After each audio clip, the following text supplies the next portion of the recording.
यदि लोग आपके लक्ष्य पर नहीं हंस रहे हैं तो समझ लीजिए आपके लक्ष्य अभी बहुत छोटे हैं। नमस्कार दोस्तों, आपका स्वागत है अटल के वीडियो चैनल पर।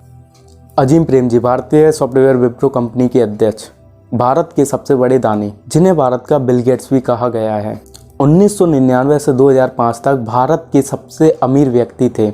वो आज भी टॉप 10 में से एक हैं। अजीम प्रेमजी ने तय किया है कि अपनी कमाई का आधे से ज़्यादा हिस्सा दान करेंगे। उन्होंने $2.2 बिलियन के साथ अजीम प्रेमजी फाउंडेशन की शुरुआत की है।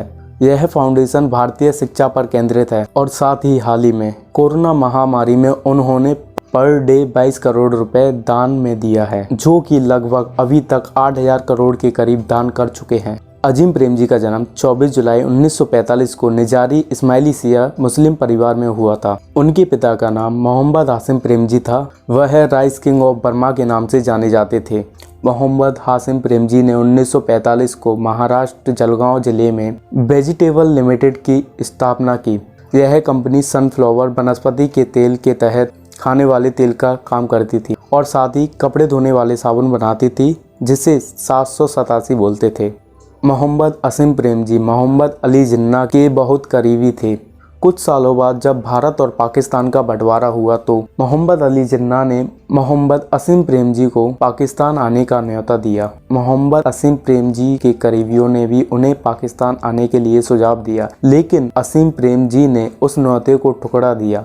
अगर वो उस दिन उस न्योते को अपना लेते तो शायद भारत को अजीम प्रेमजी जैसा व्यक्ति नहीं मिलता। अजीम प्रेमजी की स्कूली शिक्षा पूरी होने के बाद उनके पिता ने उन्हें अमेरिका के स्टैनफोर्ड यूनिवर्सिटी भेज दिया और वहीं से उन्हें आईटी जैसी कई सारी चीज़ें सीखने को मिली। पर दुर्भाग्य से इसी बीच उनके पिता की मृत्यु हो गई। उन्हें अपनी पढ़ाई बीच में छोड़कर भारत वापस आना पड़ा। तब वे मात्र 21 साल के थे।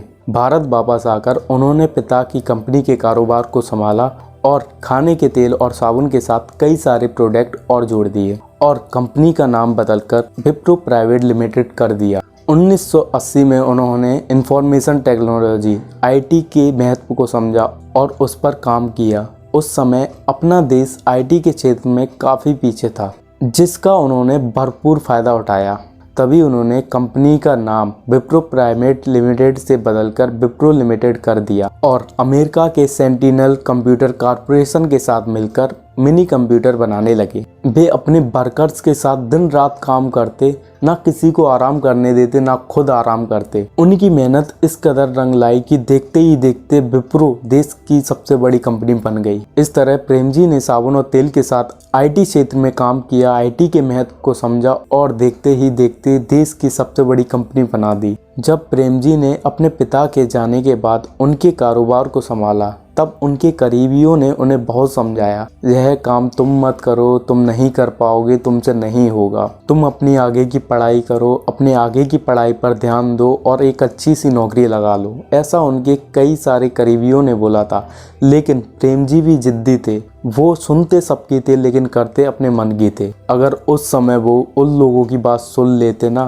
तो आज शायद उनका कोई वजूद नहीं होता। मैं आपको बताना चाहता हूँ कि हम में से कई सारे लोग ऐसे हैं कि कुछ नया करने से पहले ये सोच लेते हैं कि अगर मैं इसमें सफल नहीं हुआ तो लोग क्या सोचेंगे, लोग मेरे मज़े लेंगे। हम उन लोगों के बारे में इतना सोच लेते हैं कि कुछ नया करने का मन वैसे ही नहीं होता। अगर आपको वास्तव में कुछ अलग करना है तो भीड़ से हटकर चलना पड़ेगा, क्योंकि भीड़ सांस तो देती है लेकिन पहचान छीन लेती है।